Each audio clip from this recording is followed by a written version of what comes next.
வண்டியில் அந்த டயர் பார்த்தீங்கன்னா சீட் வந்துச்சிங்கன்னா எனக்கு இப்போ ஒரு 5000 நேரத்துல தேஞ்சிருச்சிங்கன்னா நான் ரோட் ரன்னிங்கே ஓட்ட கிடையாது, வெறும் உழவு மட்டும் தாங்க நான் ஓட்டினேன்.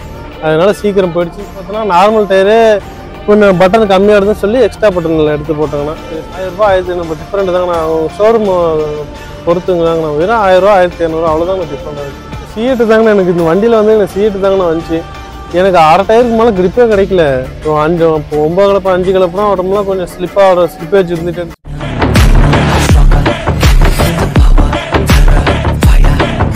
அனைவருக்கும் ஒரு சூப்பரான வணக்கம். இன்னைக்கு நம்ம வீடியோக்குள்ள என்ன பார்க்க போறோம் அப்படின்னு பார்த்தீங்கன்னா, நிறைய பேருக்கு வந்து பார்த்தீங்கன்னா இந்த ஒரு வண்டி எடுத்துட்டோம் அப்படின்னா அந்த டயர், அது ஸ்டாக்கா வர டயர் முடிஞ்ச வாட்டி நம்மளுக்கு புது டயர் போடலாமா இல்லை ரீடயர் போடலாமா, பழைய டயர் வாங்கலாமா, இது மாதிரி ஏகப்பட்ட கன்ஃபியூஷன் இருக்கும். அதே மாதிரி புது டயர் வாங்குறோம் அப்படின்னா எந்த டயர் வாங்கலாம், உங்களுக்கு எந்த பிராண்ட், அது எக்கச்சக்கமான பிராண்ட் இருக்கு இல்லையா, எம்ஆர்எஃப், சிஎட், அப்போலோ, ஜேகேன்னு எக்கச்சக்கமான டயர் இருக்கு இல்லையா.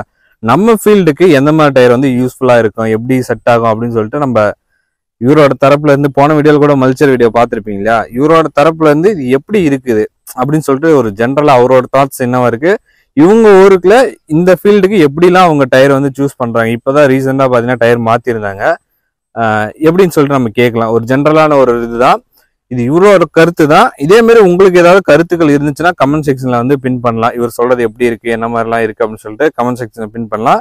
நீங்க ஒரு டயர் எடுக்க போறீங்க அப்படின்னா எந்த மாதிரி வந்து டயர் நீங்க சூஸ் பண்ணுவீங்க அப்படிங்கிறதையும் கமெண்ட் செக்ஷன்ல சொல்லி விடுங்க. வாங்க வீடியோ போகலாம். மறக்காம வீடியோவை லைக் பண்ணிருங்க, ஷேர் பண்ணி விடுங்க. வணக்கம். வணக்கங்கண்ணா. உங்க பேரு, எங்க இருக்கிறீங்க அப்படிங்கிறத பத்தி சொல்லிருங்க. நாங்கள் சேலம் மாவட்டம் ஆத்தூர்ல இருந்துருக்கு. ஆத்தூர் அம்மமலைங்கண்ணா. நாங்கள் என் பேர் பிரகாஷுங்கண்ணா. இப்போ நம்ம ஆல்ரெடி உங்கள்கிட்ட ஒரு 10 நாளைக்கு முன்னாடி கேட்டிருந்தோம் இல்லையா, அந்த டயரை பத்தி சொல்லுங்க. ஒரு புது டயரோ பழைய டயரோ வாங்குறோம் அப்படின்னா எப்படிலாம் வாங்கலாம், எதை பார்த்து வாங்கலாம் அப்படின்னு சொல்லிட்டு கேட்டிருந்தோம் இல்லையா. அதை பத்தி ஒரு ஜென்ரலான கருத்துக்கள், அதாவது உங்களோட தரப்புல இருந்து எப்படி நீங்க அதை ஒரு டயரை சூஸ் பண்ணுவீங்க அப்படிங்கறத அப்படியே சொல்லிடுங்க. இப்போ நான் இது வரைக்கும் வண்டி கத்துக்கிட்டு இருந்தேங்கன்னா, இப்போ இது வரைக்கும்னா இப்போ வண்டியில் அந்த டயர் பார்த்தீங்கன்னா சீட் வந்துச்சிங்கன்னா எனக்கு இப்போ ஒரு 5000 நேரத்துல தேஞ்சிருச்சிங்கன்னா நான் ரோட் ரன்னிங்கே ஓட்ட கிடையாது, வெறும் உழவு மட்டும் தாங்க நான் ஓட்டினேன். அதனால சீக்கிரம் போயிடுச்சுன்னு சொல்லிட்டு என் ஒப்பனையில் நான் எல்லாத்திட்டையும் விசாரிச்சேங்கண்ணா. இந்த ரேடியல் டயர் போடுங்க நல்லாயிருக்கும், இல்லை குட் இயரில் போடுங்க நல்லாயிருக்கும் அப்படின்னு சொல்லி நான் எல்லாத்திட்டையும் கன்சல்டிங் பண்ணிவிட்டு அப்புறம் அங்கங்கன்னு போய் பார்த்தேன். ஒரு டயர்லேயும் ஒரு கம்ப்ளைண்ட் இருக்குது. அப்புறம் முக்கியம் டயரில் பார்த்தீங்கன்னா நாளைக்கே ஒரு டயர் நம்ம சப்போஸ் நம்ம ஓன் யூஸ் ஓட்டுறோம், இல்லை நம்மளுக்கு வண்டியே வேணாம் அப்படின்னு சொல்லி விற்க போனாலும் ஃபஸ்ட்டு டயரை தாங்கண்ணா எல்லாரும் பார்க்குறாங்க. அதுக்கு டயரில் இப்போ அதிகமாக மார்க்கெட்டில் பார்த்தா டயர் எந்த டயர் ரீவேல்யூ அதிகமாக இருக்குன்னா எம்ஆர்எஃப் இந்தமாரி டயர் தாங்கண்ணா நல்லாயிருக்கு. அதனால நான் எம்ஆர்எஃப் சூஸ் பண்ணாங்கன்னா எம்ஆர்எஃப்லேயே பார்த்தோன்னா நார்மல் டயரு கொஞ்சம் பட்டன் கம்மியாக இருந்துன்னு சொல்லி எக்ஸ்ட்ரா பட்டனில் எடுத்து போட்டாங்கன்னா, இப்போ எக்ஸ்ட்ரா பட்டன் போடுறதுனால கொஞ்சம் டயர் ஹைட்டாக இருக்குது, கொஞ்சம் நல்லாயிருக்கு, உழவு ஓடுறதுக்கு நல்லா இருக்குங்கன்னா கொஞ்சம் சேருகீடு ஓட்டுறதுக்கு சேடகீடு ஓட்டுறதுக்கு டயர் நல்லா ஹைட்டாக இருக்குனால கொஞ்சம் சேத்துல பிடிமானம் நல்லா இருக்குண்ணா போகிறதுக்கு. இப்போ நீங்க போட்டுறோன்னு சொன்னீங்க இல்லையா, அந்த டயர் வந்து என்ன பிராண்ட் இது? இது எம்ஆர்எஃப்ல எக்ஸ்ட்ரா மாடலுங்கண்ணா. சக்திங்கண்ணா, சக்தியில எக்ஸ்ட்ராங்கண்ணா. இப்போ நார்மலுக்கும் எக்ஸ்ட்ராக்கும் எவ்வளவு காஸ்ட் டிஃபரெண்டா வருது? காஸ்ட்லாம் அதிகம்லாம் இல்லைங்க, வெறும் ஒரு 1000 ரூபாய் 1500 டிஃபரெண்ட் தாங்கண்ணா. ஷோரூம் பொறுத்துங்க தாங்கண்ணா, வெறும் 1000 ரூபா 1500 அவ்வளோதாங்கண்ணா டிஃபரெண்ட் ஆகுது. ஆனால் அதோட பட்டன் எக்ஸ்ட்ரா இருக்கு, கொஞ்சம் டயர் பக்கம் நல்லா இருக்குங்கண்ணா, ஹைட்டா நல்லா இருக்கு. சரி, இப்போ நீங்க நிறைய இது பார்த்துருப்பீங்க. இப்போ நீங்க ஆல்ரெடி வண்டியில வந்தது சிஎட் வந்ததுன்னு சொன்னீங்க இல்லையா, இப்போ வந்து எம்ஆர்எஃப் மாத்திருக்கீங்க இல்லையா. இதே வந்து இப்போ ஒவ்வொரு டிராக்டர் கம்பெனிக்கும் ஒவ்வொரு மாதிரி டயர் போட்டு கொடுக்குறாங்க. இப்போ ஜாண்டியர் ஒரு மாதிரி போடுறாங்க, சுராஜ் ஒரு மாதிரி, எல்லா வண்டியும் ஒரு மாதிரி போட்டு கொடுக்குறாங்க இல்லையா. நீங்க பார்த்ததுல எந்த டயர் வந்து பெஸ்டா இருக்கு அப்படின்னு நினைக்கிறீங்க? ஃபர்ஸ்ட் சிஎட் தாங்கண்ணா. எனக்கு இந்த வண்டியில வந்து எனக்கு சிஎட் தாங்கண்ணா வந்துச்சு. எனக்கு அரை டயருக்கு மேலே கிரிப்பே கிடைக்கல. ஒரு 9 கலப்பு 5 கலப்புனா உடம்புலாம் கொஞ்சம் ஸ்லிப்பேஜ் இருந்துட்டு இருந்துச்சு. இப்போ இந்த டயர் கழட்டமே கூட ஒரு இட பிரச்சனையே கழட்டிட்டோம். ஒரு டிப்பர் ஓட்ட முடியல, ஸ்லிப்பேஜ் இருந்துச்சு. அதனால அரை காத்து தாங்கண்ணா வச்சு ஓட்ட முடிஞ்சு, ஃபுல் காத்துலாம் ஒரு 25 வைக்க முடியல. 15 தான் காத்து இருக்கு, 15 12 தான் காத்து வச்சு ஓட்டிட்டு இருந்தேன். அதுக்கே ஸ்லிப்பேஜ் இருந்துச்சு. சரி, ஒரு மோட்டர்ல கூட ஏற மாட்டுது, ஒரு கலப்பு ஓட்ட முடியலன்னு சொல்லிட்டு தாங்கண்ணா இப்போ இந்த ரேடியல் டயர் சொன்னாங்கன்னா அது போய் பார்த்தோம். அது பட்டன் கம்மியாக தான் இருக்குது. நம்ம இவ்வளோ செலவு பண்ணி இப்போ அரை பட்டனில் எடுத்து போட்டு சீக்கிரம் தேஞ்சிட்டா என்ன பண்ணுறதுன்னு சொல்லிட்டு சரி புதுசுக்கு வேணாம், நம்ம எம்ஆர்எஃப்ல தானே இத்தனை வருஷமாக நம்ம எடுத்து போட்டுருந்தோம்னு சொல்லிட்டு எம்ஆர்எஃப் போய் பார்த்தாங்கன்னா எம்ஆர்எஃப்ல நார்மலில் பார்த்தோன்னா பட்டன் கொஞ்சம் கம்மியாக இருந்துச்சு, அதில் எக்ஸ்ட்ரா பட்டன் எடுத்தால் கொடுங்க அப்படின்னு சொல்லி நாங்களாம் கேட்போம், எங்கள் ஓப்பனிங்கில் கேட்டோம். அப்படி இந்த மாடலில் பாருங்கள், உங்களுக்கு டயர் பட்டன் ஹைட்டாக இருக்கும், கொஞ்சம் லைஃப் நின்று தெரியும் அப்படின்னாங்க. அப்படி இந்த டயரில் பார்த்தாங்கன்னா எனக்கு இந்த டயர் பிடிச்சிருந்து அப்படி இந்த டயரில் எடுத்துக்கிட்டாங்கண்ணா. சரி, இப்போ வந்து ஒரு நார்மலா இப்போ ஒரு ஒரு டயர் புதுசா வாங்குறோம் இல்லைன்னா பழைய டயரை வாங்குறோம் அப்படிங்கிறவங்க இப்போ ஒரு ரெண்டலுக்கு ஓட்டுற டிராக்டரா இருக்கட்டும் இல்ல ஓன் யூஸ்க்கு ஓட்டுற டிராக்டரா இருக்கட்டும், இவங்க எந்த மாதிரி டயர் வந்து சூஸ் பண்ணலாம்? நான் வாடகைக்கு தான் நான் ஓட்ட போறேன் அப்படின்னு நினைச்சீங்கன்னா ஹெவியாவே ஒரிஜினலா எடுத்து போட்டுங்க. இப்போ ரீட்டெடு போட்டாலும் அது 30 ரூபா 35 ரூபா வந்தது. ஆனா இப்போ இந்த டயர் போட்டுங்கன்னா ஒரு 5 வருஷத்துக்கு நீங்க எப்படி ஓட்டினாலும் சரி, 5 வருஷத்துக்கு நீங்க இந்த டயர் ஓட்டிடலாம். இல்ல மினிமம் ஒரு 5000 நேரத்துக்கு 6000 நேரம் ஓட்டிடலாங்கன்னா டயர் நின்று தெரியும். அதே நீங்க ரீட்டெயில் எல்லாம் போட்டீங்கன்னா அதிகபட்சம் 1 வருஷம் 1.5 வருஷத்துல தெரிஞ்சிடும். அது ரோட் ரன்னிங் ஓட்டுறவங்கன்னா அதிகலாம் இந்த ஒன்றும் இல்லை, ஒரு கரும்பு லோடு ஓட்டுறவங்க கூட இந்த டயர் போட்டாங்க. இப்போ இந்த டயர் கரும்பு லோடு ஓட்டுறவங்க போட்டாங்கன்னா ஒரு 1000 நடம் ஓட்டுறாங்கன்னு வச்சுக்கோங்க. அதுவே நீங்க ரீட்டெயில் எல்லாம் போட்டீங்கன்னா அதிகபட்சம் 100 நடம் வர்றதே பெரிய விஷயம். ஏன்னா ரோட் ரன்னிங்ல இழுத்துரும், படிக்க விட்டோம்னா சீக்கிரம் டயர் போயிடும். அதனால ஒரு வாடகைக்கு ஓட்டுறேன்னு நினைச்சீங்கன்னா நீங்க 10 ரூபா முன்ன பின்ன செலவை பார்க்காதீங்க, ஒரிஜினல் எடுத்து போட்டுருங்க. இல்லை நான் ஓன் யூஸ் மட்டும்தான் எடுத்து போடுறேன்னு நினைச்சீங்கன்னா ரீபில்ட்டுக்கு போகாதீங்க. இந்த அரை டயர் இந்த பேலர்னா ஓட்டுறாங்க பார்த்தீங்களா, அவங்களாம் ஃபீல்டுக்கு வெளியில போறதுனால அரை டயர் கழட்டுவாங்க.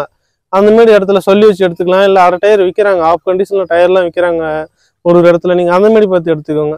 ரீட்டெடு போடலாங்கண்ணா, ஆனால் ரீட்டெடு போட்டிங்கன்னா லைஃப் வராது, அவ்வளோதான் ஒரு விஷயம். ஏன்னா லவர் குவாலிட்டி பொறுத்த வரைக்கும் ஒரிஜினல் பட்டன் வேற ரீட் பட்டன் வரணும்னா அதனால சீக்கிரம் ரீ பட்டன் தேஞ்சிடும். நீங்கள் இப்போ ஓன் யூஸுக்கு ஓட்டுறீங்கன்னா நீங்கள் அரை பட்டன் வாங்கி போட்டுக்கோங்க, அதான் நல்லாயிருக்கும்.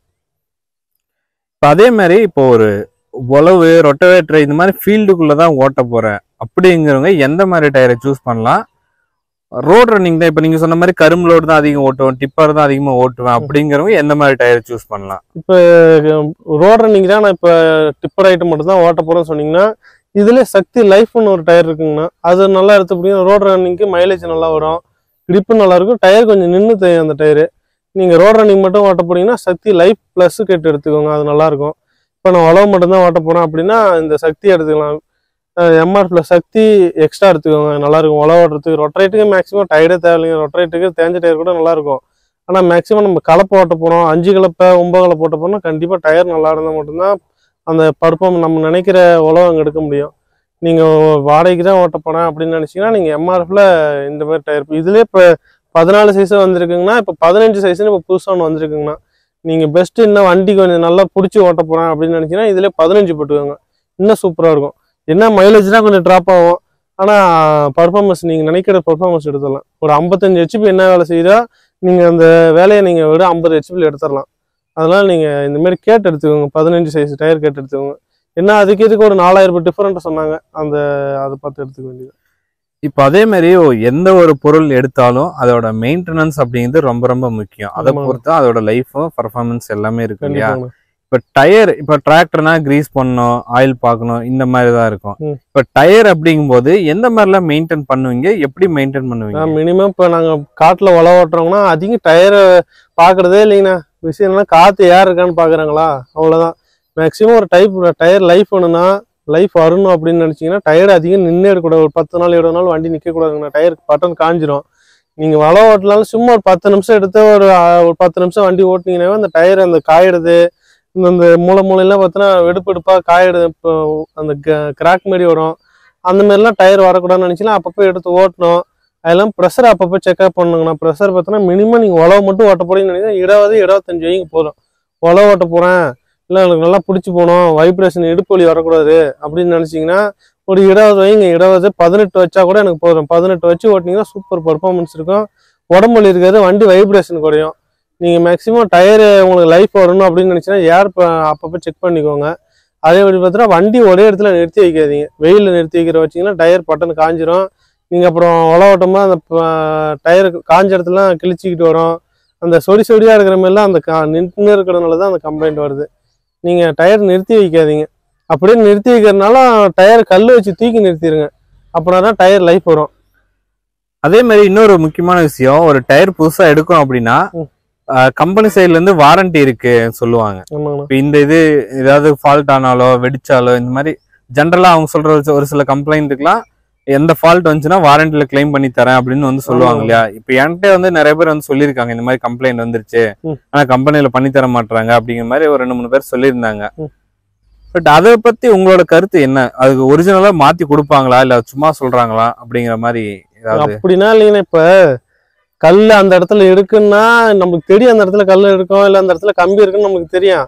என்ன பண்ணிடும் அப்படின்னு சொல்லிட்டு நம்ம போய் நம்ம மிஸ்டேக்கில் உடையிறதுனால இப்போ இந்த பட்டன்ல பார்த்தோன்னா இப்போ ஒரு கம்பி கீழே இருக்கு, ஒரு ஸ்டே கம்பி இருக்கு, நம்ம பார்க்காம விட்டுட்டோம் அப்படின்னா இந்த இடத்துல பெரிய ஓட்டை இருக்குன்னா நம்ம மேலதான் தப்பு.